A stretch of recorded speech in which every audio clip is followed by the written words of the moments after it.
Ah, ok. O que a gente viu hoje de manhã, pessoal? Primeiro de tudo, a gente viu o mercado abrindo com um gap bonito, né? Abriu com um gapzão bacana. Foi um gap de quantos pontos? 1.400 pontos de gap para baixo. Já é um gap considerável. Vamos lembrar do conceito que a gente aprendeu com o Renan, lá da teoria das continuidades? O que acontece, pessoal, quando o mercado tem uma movimentação expressiva? A maior parte das vezes ele lateraliza. Então a gente aprendeu lá no estudo das continuidades do Renan, até eu fui atrás do número exato, 79,86% das vezes, depois que o mercado faz um candle de força, ele joga um ou dois candles de indefinição na sequência. Então, quando a gente traz isso para o Renko, a gente enxerga o quê? A gente enxerga um movimento expressivo e depois desse movimento expressivo, a gente enxerga uma lateralização, tá certo? Hoje, abrimos com um gap grande e depois a gente entrou nesse momento de lateralidade. Correto, pessoal?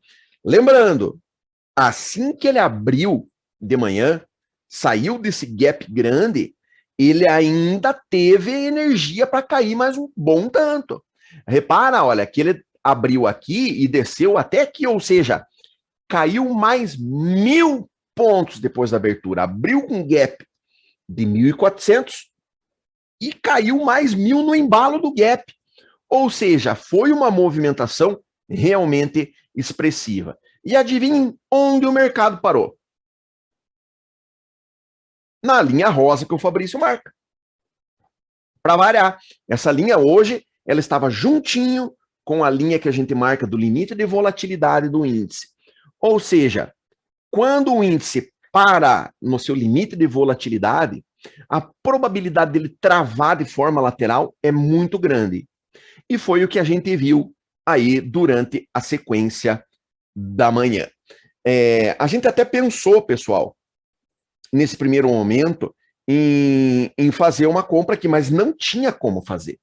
Por quê? Porque o mercado ele vinha caindo muito forte nessa movimentação. Olha. Então não tinha como você entrar contra aqui, porque nós poderíamos estar diante do que eu chamo de situação 2. Sempre quando o mercado abre de manhã, tanto eu como o pessoal que está operando junto comigo, a gente sempre busca entender se nós estamos em situação 1, que é quando o mercado sobe feito um foguete indo para a lua. Situação 2, que é quando ele cai, igual você jogar um fusca do alto de um viaduto. E a situação 3, que é quando ele abre e fica lateral. Nesse momento, nessa primeira perna que ele fez aqui, olha, nós suspeitávamos que a gente estava diante de uma situação 2, que é aquela que ele cai igual um cofre caindo do alto de um prédio. E aí, meu amigo, não tem suporte que segure. Ele rasga, atravessa o que tiver no caminho. Por isso, nós não fizemos operação nesse primeiro momento, quando veio fazer esse teste no suporte principal. Depois, quando ele aliviou, ele já não deu mais alternativa para a gente, porque ele recuou, voltou para cima de uma forma muito rápida. Então não teve como a gente pegar esse movimento. E numa fração de poucos minutos, ele estava novamente lá no ponto de abertura. Repare que aqui era 9h20 da manhã, pessoal. Ou seja, ele abriu, caiu 1.000 pontos e devolveu os 1.000 pontos, tudo isso em 20 minutos, talvez um pouco menos de 20 minutos. Então esse movimento foi um movimento que a gente não conseguiu operar. Eu costumo ficar de fora nesses momentos de muita energia do mercado, onde muitos enxergam uma oportunidade, e eu enxergo uma oportunidade de tomar na tarraqueta. Por quê? O índice nervoso, fazendo um movimento de energia, para ele te pegar com um stop curto, é uma fração de segundos. E eu opero com stop curto. Então eu opto por ficar de fora desse tipo de movimento. Correto? E aqui depois das 9h20 da manhã é que a situação se acalmou. Daqui para frente. E aí o índice voltou a ser o bom e velho índice. Enganando todo mundo aqui, ó, fingindo que vai descer, armando um pivôzinho de baixa, voltando para cima, rompendo a máxima do dia, depois voltando para baixo. Ou seja, Esse é o índice que a gente conhece bem. É o índice que fica fazendo todo mundo de bobo, fingindo que vai para um lado, vai para o outro, fingindo que vai parado e vai ficar parado e andando. É o que eu chamo de trap zone, meus amigos. Essa região aqui, olha, é o que eu chamo de trap zone. Essa região central que eu marco para vocês, dentro desse meu range de abertura, é a região onde não existe dominância nem de compradores, nem de vendedores.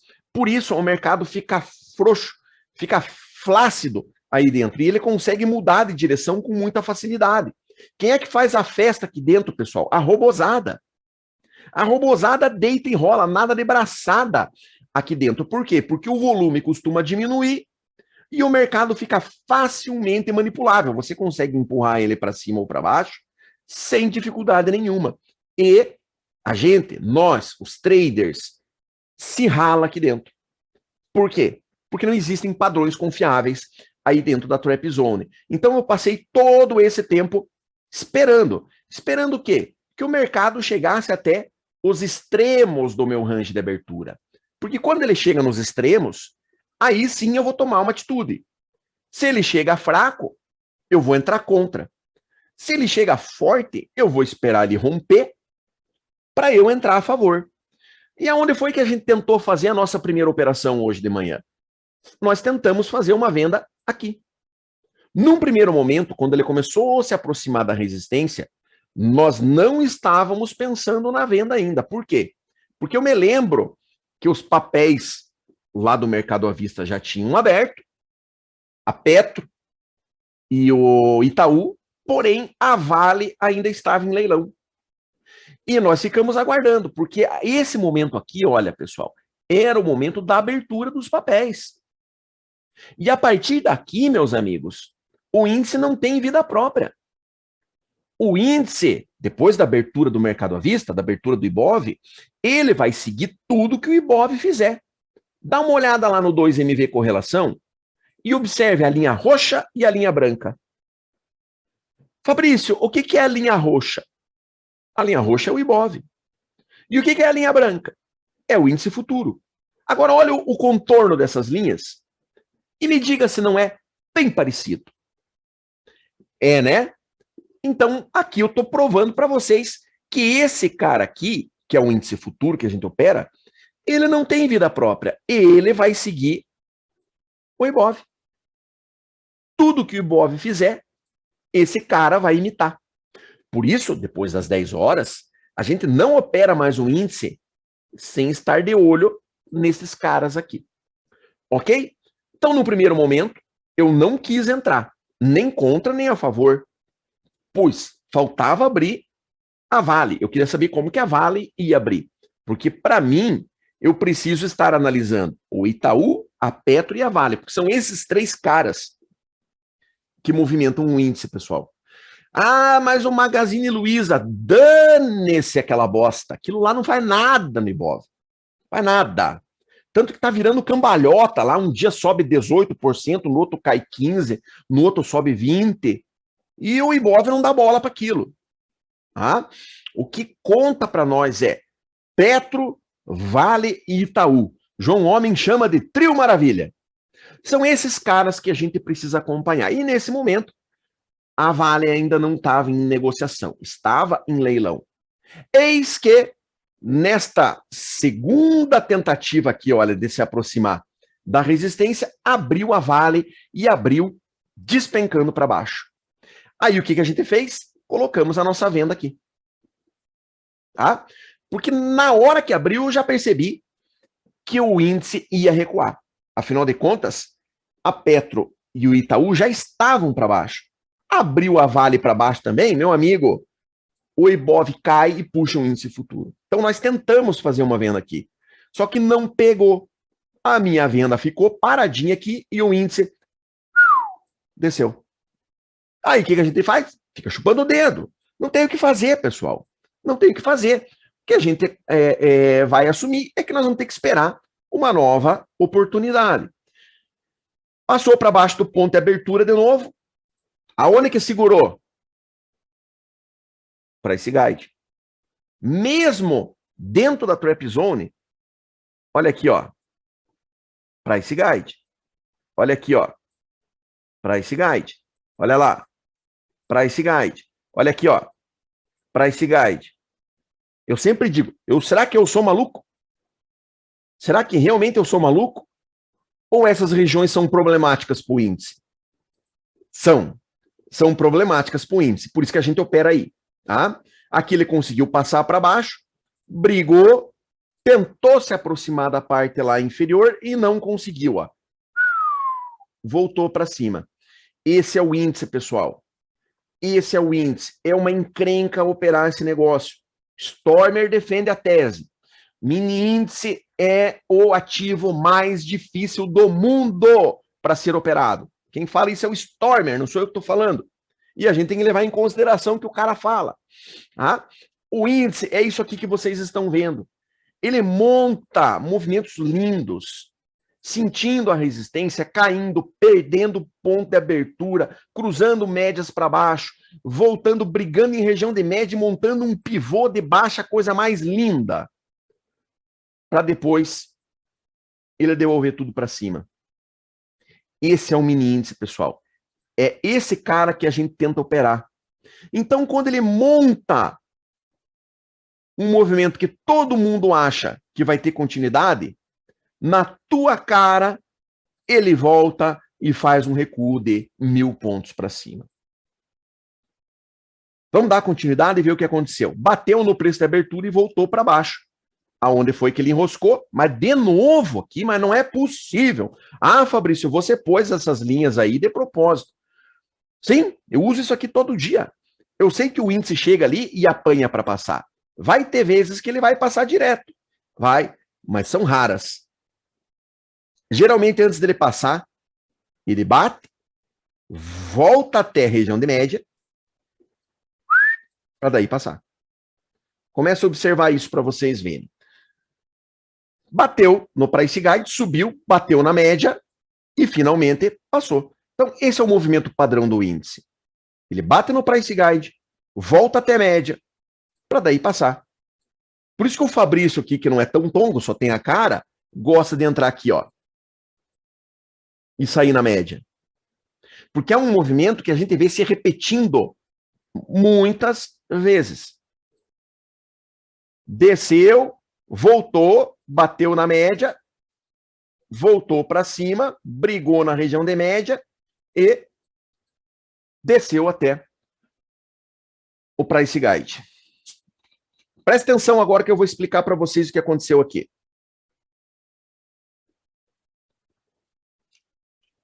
Quando ele bateu aí no suporte, pessoal, eu não tinha intenção de comprar.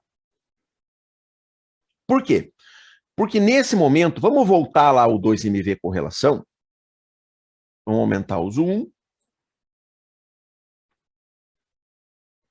Ó, era exatamente esse momento aqui onde eu tracei a linha amarela lá. Tá vendo? O que a gente podia observar aqui?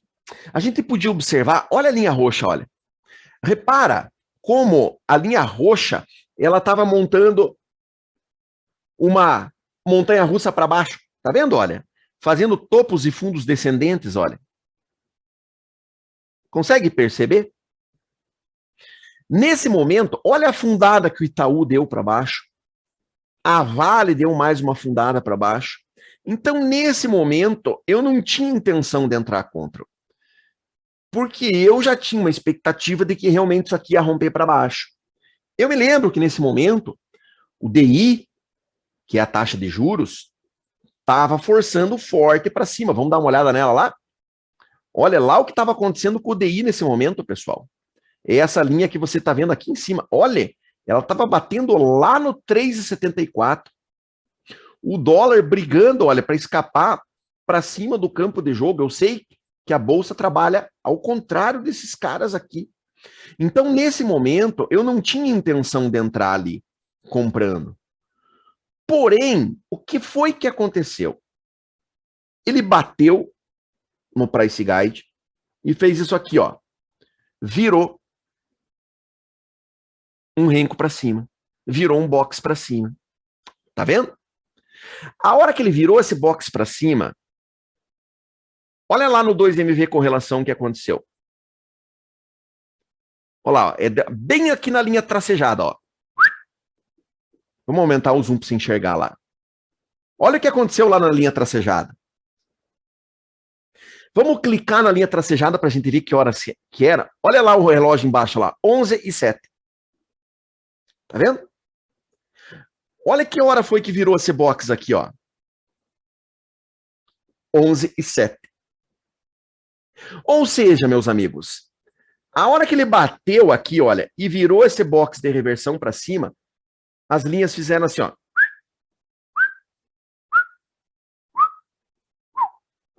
Para cima. O que eu faço nesse momento? Primeira coisa, eu tiro a medida para ver se cabe 150 pontos até a média. Porque lembra que eu falei que eu gosto de entrar nessa operação e gosto de sair na média? Então, o que eu faço aí, pessoal? Eu meço a distância que eu tenho até a média. Ah, Fabrício, mas você entra aqui, onde virou? Não. Nessa situação, eu faço o que a gente chama de entrada da Ju, que foi desenvolvida pela Ju, que é minha aluna, que opera conosco aí todas as manhãs. Como é que é a entrada da Ju, Fabrício? Você vai apregoar a tua entrada na parte de baixo do corpo aqui, ó, do box que virou. Então você espera virar o box para cima e vai apregoar a tua entrada embaixo. Então eu medi aqui, olha, e vi que dava os 150 pontos até a média. E aqui foi onde eu apregoei a minha compra. Olha onde é que fica meu stop. Legal. Fica bem abaixo da mínima lá e abaixo do price guide, que é do jeito que eu gosto de entrar. O que ele fez? Olha lá, ele voltou para baixo e pegou a minha ordem de compra. Tá vendo? Só que ele pegou a minha ordem de compra e fechou um novo box para baixo. Olha lá, ó. O que é isso aqui, pessoal? Quem opera comigo ele já sabe, ó. Ele desceu, subiu e fechou mais um box para baixo. Movimento do cabrito. Parabéns. Fez um movimento do cabrito. O que é o movimento do cabrito? Ele vem descendo, sentiu o suporte, ele afasta para dar uma cabeçada, igual o cabrito. Ele se afasta para dar uma porrada para atravessar. Qual que é a conduta do Fabrício? O que o Fabrício faz quando faz um movimento cabrito? Quando faz um movimento cabrito, a probabilidade de stop aumenta muito. Tá? Só que, quando não estopa e vira para cima, o que ele forma? Um W torto, do Evandro Soares. O que é o W torto? É isso aqui, ó.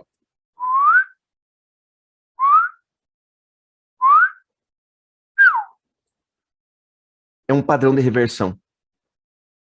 Tá? Você pode chamar também de um fundo duplo. É o W torto. Então, o que eu faço quando eu identifico o movimento cabrito? Eu pego a minha saída que estava aqui, ó, com 150 pontos e jogo ela para 250. Por quê? Porque eu sei que se ele não romper, voltar e superar essa máxima aqui, ele sobe.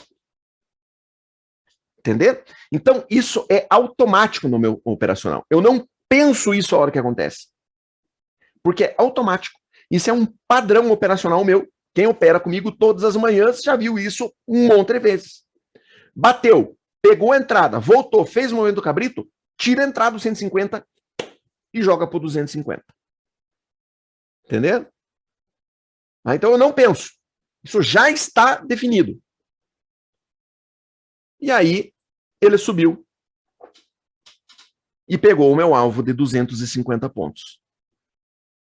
Correto? Um detalhe. Essa é a única situação em que eu protejo a minha saída no zero. Tá? Então, quando bate 150 pontos, eu jogo a saída no zero. Se voltar, tira no zero. Se for para cima, ele tira no 250. Inclusive, ele não me tirou no zero por um tique. Aqui, ó. Ele desceu, ele fez esse pavio aqui antes de pegar o meu alvo lá, ó. E ele desceu por um tique, ele não me pegou no zero, subiu e acabou batendo lá nos 250 pontos. Ok, pessoal? Então, essa operação é uma operação que eu aumento o meu alvo, ao invés de sair com 150 na média, eu saio com 250, e é uma operação que até antes eu falava que ela dava mais stop, não está dando muito não. Ó, as últimas que eu fiz, e todas elas deram boa, esse tipo de operação aí. Então, é algo que você pode testar aí, que você pode experimentar. Tá? Aí ele tentou descer novamente para a região de suporte, não conseguiu tocar lá, ali já não valia mais a venda, a compra, desculpa, se ele batesse, ele não valia, por quê? Porque era o terceiro chute na porta, a gente não entra. Subiu, bateu aonde que ele bateu lá, pessoal? De novo, eu digo, porra, Fabrício, será que é coisa da minha cabeça? Isso aqui não é, pessoal. Não é coisa da minha cabeça. É assim mesmo que funciona. Bateu, fez o movimento do cabrito. Olha lá, ó. Sentiu a resistência, afastou para dar uma cabeçada para atravessar. É esse afastamento aqui que a gente gosta de pegar quando a gente entra contra o movimento. E o que ele faz depois que ele passa? Depois que ele passa e ele tenta voltar, ele bate aqui e tem dificuldade, ó. Então é a minha teoria que eu chamo de teoria dos andares do mercado. O índice ele trabalha sempre por andares, ó. Ele cruzou para o andar de baixo, ele tem dificuldade para voltar para o de cima. Tem dificuldade para passar para o de baixo. Tem dificuldade para voltar para o de cima. Passou para o de cima, ele não consegue voltar para o de baixo. Entenderam? Por isso que eu opero nessas regiões. Tudo acontece em cima dos price guides, pessoal. Menos esse aqui. Esse é o porcaria. Esse tracejadinho, ó. Porque esse é o ponto de abertura. Esse não presta. Tá? Então esse a gente ignora. Ok? O pior ponto do gráfico para operar é o preço de abertura. Olha lá, ó, bateu lá em cima. Resistência principal. Fabrício, dava para vender aí? Não sei. Não sei. Por quê? Porque eu não estava olhando o mercado aqui. Não sei como ele chegou, não sei como estava o 2MV com relação nesse momento, por isso que eu não faço backtest. Backtest para mim não vale nada. Ah, você teria tomado um stop, teria feito um gain aqui? Não sei. Eu não estava olhando. O gráfico parado, não dá para a gente saber. Olha lá. Passou para baixo. Sentiu aqui, voltou em região de média, média veio apertando. Onde é que foi que ele bateu? De novo no mesmo lugar. Voltou para cima. Onde foi que ele sentiu? De novo no price guide. E assim sucessivamente. Vamos dar uma olhada como é que está os papéis agora. Tá tudo deitado de lado, pessoal. Olha aqui, ó. Tudo deitado de lado, ó. Olha lá. Estão vendo? Com esse cenário que vocês estão vendo aqui, esse cara não sai daqui. Ele vai ficar batendo aqui dentro, ó, o dia inteiro. A não ser que esses caras aqui, ó, mudem o comportamento deles. Ok? Dúvidas, pessoal? Perguntas?